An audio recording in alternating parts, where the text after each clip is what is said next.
আসসালামু আলাইকুম। সম্প্রতি আলোচনা সমালোচনা হইতেছে বিএনপি নেতা মুক্তিযোদ্ধা ফজলুর রহমান নিয়ে। তিনি বাংলাদেশের আলেম সমাজ নিয়ে এবং ইসলামী যে রাজনৈতিক দলগুলা এগুলা নিয়ে একটা মন্তব্য করেছেন বা কটাক্ষ ভাষায় তিনি তাদেরকে হেয় প্রতিপন্ন করছেন। ফজলুর রহমান তিনি একজন মুক্তিযোদ্ধা, ওই পর্যন্ত ওই জায়গাতে ওনার প্রতি আমার রেসপেক্ট এবং সম্মান। কারণ তিনারা মুক্তিযোদ্ধা যারা, তারা যদি মুক্তিযুদ্ধে অংশগ্রহণ করতেন না বা মুক্তিযুদ্ধ হইতো না, আমরা বাংলাদেশের নতুন একটা মানচিত্র পাইতাম না। ওই পর্যন্ত ওই জায়গাতে উনি জাতির শ্রেষ্ঠ সন্তানের তালিকায়, কিন্তু উনি রাজনৈতিকভাবে একজন চরিত্রহীন মানুষ, রাজনীতিতে একটা চরিত্রহীন ক্যারেক্টার। কেন আমি একথা হইলাম? তিনি বাংলাদেশ আওয়ামী লীগের ছাত্র সংগঠন ছাত্রলীগের কেন্দ্রীয় সভাপতি ছিলেন। তিনি আওয়ামী লীগের রাজনীতিতে ছিলেন, সেখান থেকে তিনি বের হয়েছেন বা ওনারে বাইর করা হয়েছে। উনি চলে আসলেন কি গণফোরামে। তো গণফোরাম থেকে আবার তিনি যোগ দিলেন বিএনপিতে। তিনি নিজেও স্বীকার করছেন যে আমি রাজনীতিতে একটু চরিত্রহীন, আমারে বলতে পারেন, সমস্যা নাই।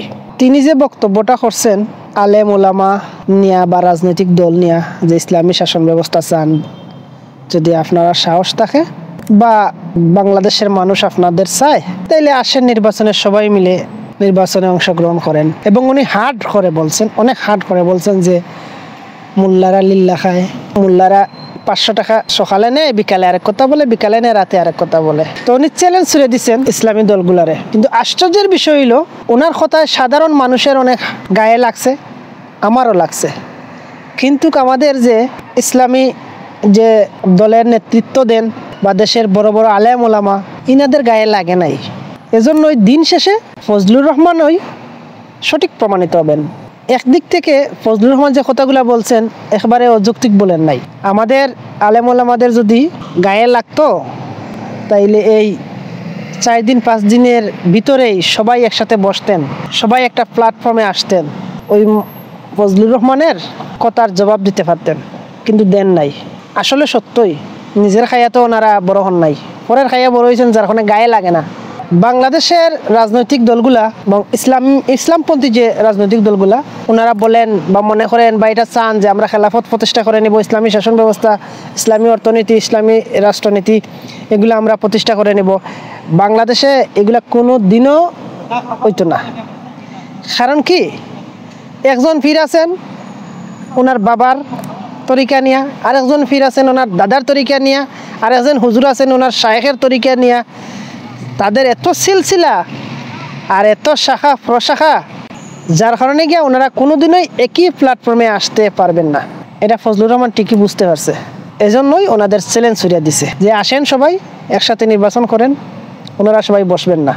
এনাদের ইমান অনেক শক্ত, এরা ইসলামী শাসন ব্যবস্থা চান, ইসলামী রাষ্ট্র কায়েম করতে চান, কিন্তু একজন চান আমার তরিকায় হবে, এন চান হেন তরিকায় হবে, কোনোদিনই হইব না। আর এসব ফজলু পাগলারা পাগলামি করবো, আর এইভাবে আলেম ওলামা ইসলাম বিদ্বেষ ছড়াইয়া যাইব, ওনারা কিচ্ছু করতে পারবেন না।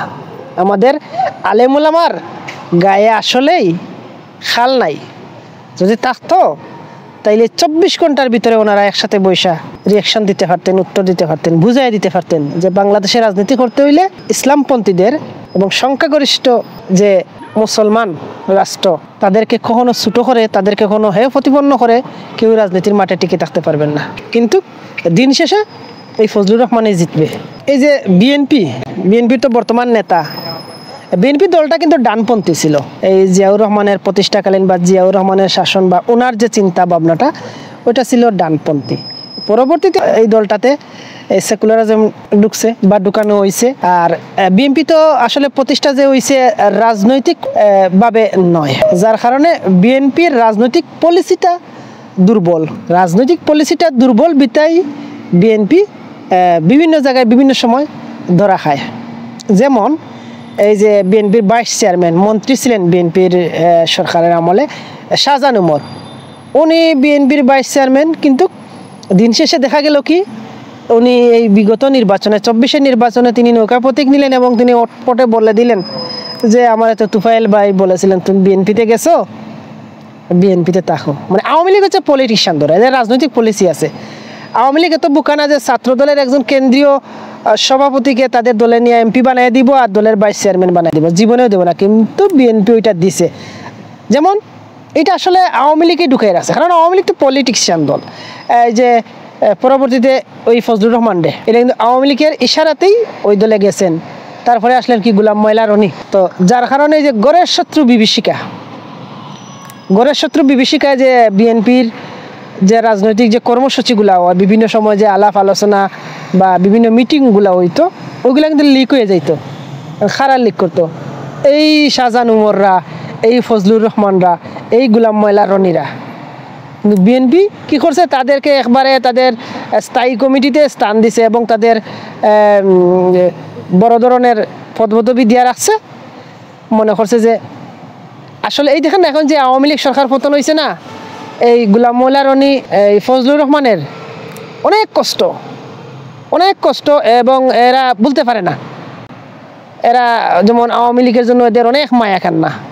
তো রাজনীতিতে বিএনপি পলিসি মেনটেন করতে পারে না, যার কারণে এরা অনেক এই যে দীর্ঘ 15 বছর এরা নির্বাচনে এবং রাজনীতির মাঠে অনেক দুর্বল ছিল। নুরুল হক নুরের পিছনে বিএনপি রাজনীতি করতে হয়েছে এবং অনেক সমাবেশে দেখা গেছে এই মির্জা ফখরুল ইসলাম আলমগীর সহ বিএনপির কেন্দ্রীয় নেতারা নুরুল হক নুরের পিছনে দাঁড়াইয়া বক্তব্য দিছে। তো এই সব যে ফজলুর রহমান, গোলাম ময়লা রনিরা যতদিন বিএনপিতে থাকবে, বিএনপি এভাবেই বিতর্কিত করবে। এই যে আরও একটা বছর যদি পরে নির্বাচন হয় আর এই ফজলুর রহমানরা থাকে, বিএনপি এইভাবে নেতৃত্ব দেয় বা এদের যে আলোচনা বা টক শো বিভিন্ন প্রোগ্রামে এ ধরনের আচরণ করে, তাইলে বিএনপির আগামী নির্বাচনে বড় ধরনের বরাডবি হবে। অতএব বিএনপিরও উচিত এইসব নেতাকর্মী থেকে তাদের দলরে সেফ করা এবং এসব নেতাকর্মীদের সামনে না আনা। আর বিএনপি যদি মনে করে যে আমাদের সেকুলারিজম লালন করব বা আমাদের রাজনীতিটাও হবে সেকুলার রাজনীতি, তাহলে হইতে পারে আগামী নির্বাচনে বিএনপির সরকার গঠন করতে পারে। কিন্তু অদূর ভবিষ্যতে আওয়ামী লীগের মতন এই বিএনপিও অস্তিত্বহীন সংকটে পড়বে। লক্ষ্য করছেন এই যে ফজলুর রহমানের কথার ভঙ্গি, কথার সুর, আচার আচরণ কতটুকু মানে জঘন্য রকমের। এই মানুষ দেশের সেবা করবে, এই মানুষ পার্লামেন্টে গিয়ে আইন পাস করবে, কিভাবে মানিয়ে নিতে পারেন? বা ওই এলাকার মানুষগুলো কিভাবে ওনারে ভোট দিব বা কিভাবে ওনারে নেতা হিসাবে মানিয়ে নিব? এ ধরনের বিকৃত মস্তিষ্ককারী আমাদের নেতা আমাদের রাষ্ট্র পরিচালনা করে, যার কারণে আজ দীর্ঘ 50টা বছরেও বাংলাদেশের মানুষের ভাগ্যের পরিবর্তন হইল না। এরকম বিকৃত মস্তিষ্ককারী রাজনীতিবিদ যতদিন রাজনীতিতে অ্যাক্টিভ থাকবে, এই দেশের নেতৃত্বে থাকবে, ততদিন বাঙালি কপাল ফুরা জাতি তাদের কপাল ফুরাই রয়ে যাবে।